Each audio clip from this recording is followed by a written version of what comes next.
हाय, मैं हूँ दीपा झा और आप देख रहे हैं आपका अपना YouTube channel NIOS Deepa learning classes. आज हमारा वीडियो है NIOS क्लास 10 हिंदी चैप्टर 10 पढ़े कैसे को क्वेश्चन आंसर पर। वीडियो शुरू करने से पहले आप हमारे चैनल को सब्सक्राइब नहीं किए सब्सक्राइब कर लीजिए और बेल आइकन दबा दीजिए ताकि हमारे हर वीडियो की नोटिफिकेशन आप तक सबसे पहले पहुँचे। चलिए वीडियो शुरू करते हैं।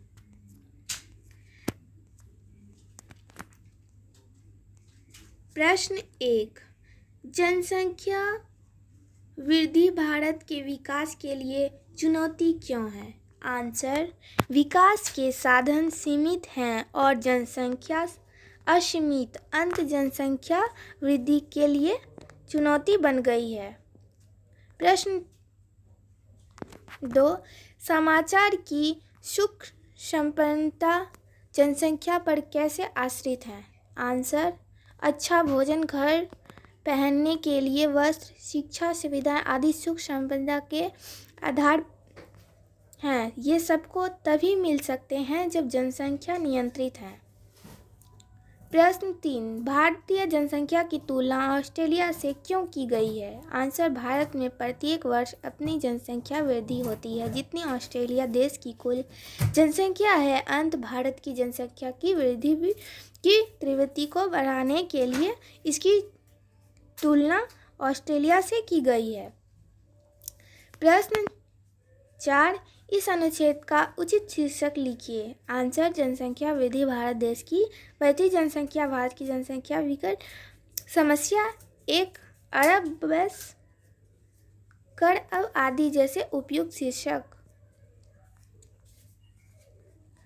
प्रश्न 5, हिमाचल को प्राकृतिक सुषमा का भंडार क्यों माना गया है? आंसर, भारत के उत्तर में हिमालय जैसा विश्व प्रसिद्ध पर्वत ऋषियों का तपोवन कहा जाता है। यहाँ के नदी नाले, हरे भरे वृक्ष, बर्फ से ढकी चोटियाँ इसके प्राकृतिक सौंदर्य को ही दर्शाते हैं, इसलिए इसे प्राकृतिक सुषमा का भंडार कहा जाता है।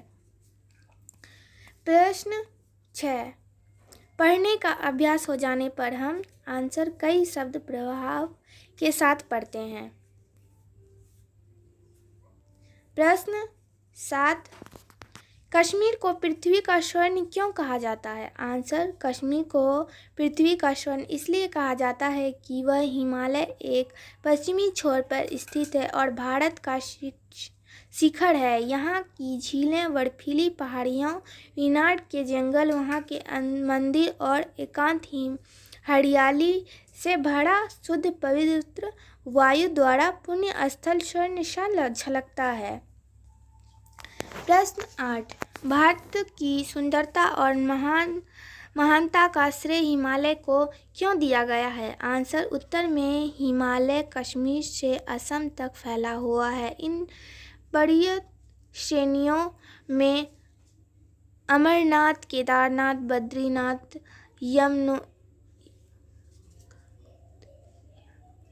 यमुनोत्री, गंगोत्री जैसे तीर्थ स्थल यने हैं। यही ऋषियों का तपोवन रहा है। प्राकृतिक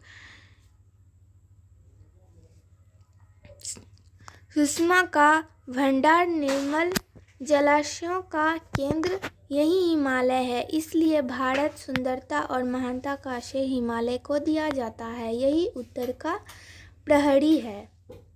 प्रश्न 9, इस अनुच्छेद का 1/3 शब्दों में सार लिखिए। आंसर, भारत सुंदर और महान देश है। इसके उत्तर देश का प्रहरी सुरम्भ और सांसारिक सौंदर्य कहा जाने वाला हिमालय है। कश्मीर से असम तक फैला हुआ विशाल पर्वत, मंदिर, तीर्थ स्थानों तथा प्राकृतिक सौंदर्य के कारण सैलानियों के आकर्षण का केंद्र तथा पृथ्वी का स्वर्ण है।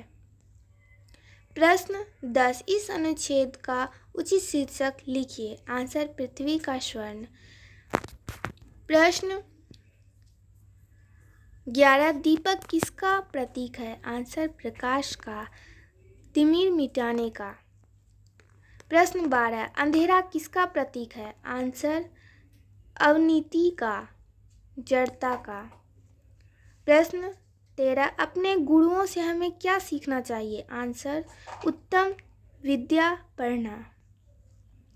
प्रश्न 14, वृक्ष की झुकी हुई डालियां हमें क्या संदेश देती है और इस संदेश का हमारे जीवन में क्या महत्व है? आंसर, ये हमें विनम्रता का संदेश देती है। विनम्रता से ही हम कठिनाइयों पर विजय पा सकते हैं। प्रश्न 15, जलधारा हमें क्या संदेश देती है? इस संदेश को प्राप्त कर हम अपने जीवन में कैसे आगे बढ़ सकते हैं? आंसर, जलधारा हमें जीवन का पथ पर आगे बढ़ने का संदेश देती है। रास्ते की कठिनाइयों को पार करते हुए बिना रुके बाधाओं को साथ बहाकर ले जाते हुए हम भी जलधारा के समान आगे बढ़ सकते हैं। प्रश्न 16, निम्नलिखित काव्य पंक्तियों को ध्यानपूर्वक पढ़िए। आंसर, फूलों से नित हंसना सीखो, भौरों से नित गाना, तरु की झुकी डालियों से नित सीखो शीश झुकाना, सूरज की किरणों से सीखो जगना और जगाना, लता और पेड़ों से सीखो सबको गले लगाना, दीपक से सीखो जितना हो सके अंधेरा हराना, पृथ्वी से सीखो जीवों की सच्ची सेवा करना, जलधारा से सीखो आगे जीवन पथ पर बढ़ना, और धुएं से सीखो हरदम ऊंचे ही पर चढ़ना, सत्पुरुषों के जीवन से सीखो चरित्र निज गढ़ना, अपने गुरु से सीखो बच्चों उत्तम विद्या पढ़ाना।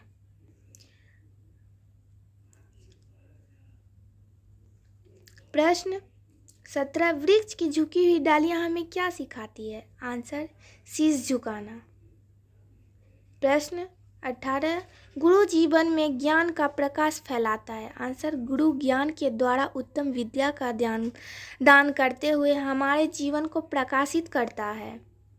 प्रश्न 19, निम्नलिखित पंक्तियों का आकाश स्पष्ट कीजिए।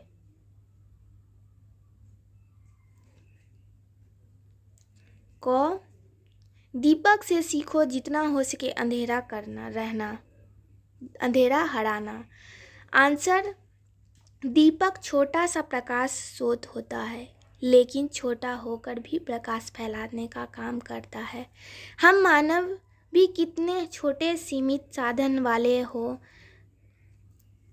कर कठिन संकल्प से अपने ज्ञान से लोगों को ज्ञान का प्रकाश देकर दीपक के समान सार्थकता पा सकते हैं। 19 का ख, सत्पुरुषों के जीवन से सीखो चरित्र निज गढ़ना। आंसर, सत्पुरुष का जीवन चरित्र इसके स्वयं के द्वारा गढ़ा होता है। उनके चरित्रों का पढ़कर उसने प्रेरणा पाकर हम भी अपने चरित्र का विकास कर सकते हैं। वे हमारे आदर्श होने चाहिए। प्रश्न 20, इस अनुच्छेद का उचित शीर्षक लिखिए। आंसर, वनों का संरक्षण और वन का विज्ञान। प्रश्न 21, हम पढ़ने का प्रारंभ किस प्रकार करते हैं? आंसर, अक्षर ज्ञान के माध्यम से।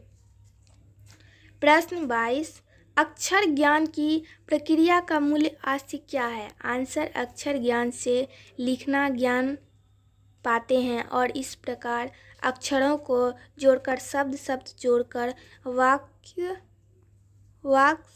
वाक्यों से वाक्य और अनुच्छेद तक पढ़ पाने के समर्थ होते हैं। पर यह ज्ञान की प्रक्रिया यही तक सीमित नहीं होती बल्कि इसके द्वारा आज हम शब्द का अर्थ जानकर कई बात का मन समझ पाते हैं। यही ज्ञान की सीढ़ी है। प्रश्न 23, जनसंख्या वृद्धि जैसी रक्तबीजी संस्कृति के लिए कौन जिम्मेदार है? आंसर, संतान को ईश्वरीय विज्ञान और वरदान मानने वाला भारतीय समाज। प्रश्न 24 का क, वर्षा कैसे होने लगी थी? आंसर, वर्षा अचानक होने लगी थी। 24 का ख का प्रश्न, सुंदरेश वर्षा के समय कहाँ था? आंसर, सुंदरेश घर से बाहर था। 24 का ग प्रश्न, जब सुंदरेश ने घंटी बजाई तो वह किस हालत में था? आंसर, वह वर्षा में भीग गया था।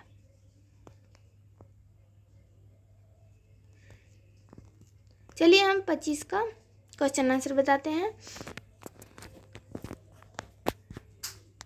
प्रश्न 25, पाठ पढ़ने के साथ साथ और क्या आशय होता है?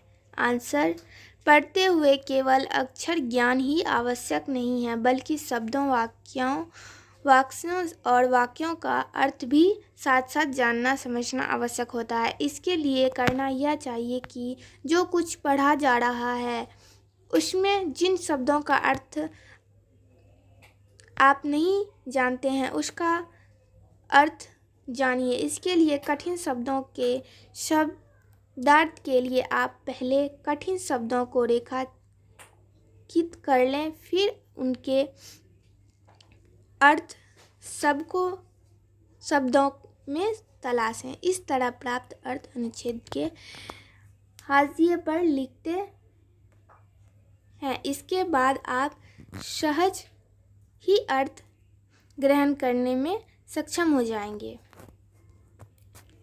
प्रश्न 26,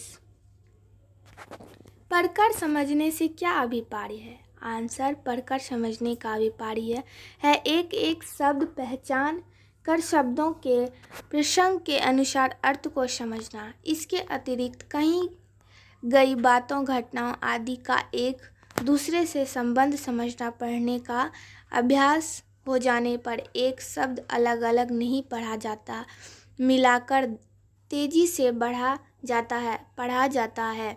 पढ़ने की प्रक्रिया में हमेशा ही समझाना शामिल होता है, यही पढ़कर समझने के प्रक्रिया है।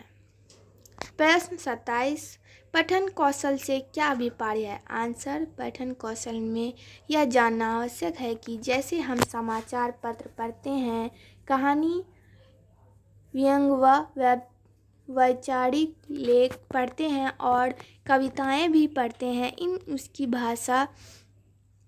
सब की भाषा तो हिंदी ही होती है, किंतु शब्दों के अर्थ विभिन्न संदर्भों के अनुसार होते हैं, उनके प्रयोग भिन्न होते हैं, उनकी शैली भिन्न होती है और उन्हें सही प्रकार से पढ़ने समझने के लिए विभिन्न तरह के पठन कौशल की आवश्यकता होती है। आज के लिए बस इतना ही। आज का वीडियो आपको कैसा लगा कमेंट में ज़रूर बताइए और मेरे चैनल को सब्सक्राइब कर दीजिए, लाइक कीजिए और बेल आइकन जरूर दीजिए ताकि हमारे हर वीडियो का नोटिफिकेशन मिलते रहे आप तक। तब तक के लिए टाटा एंड बाय बाय।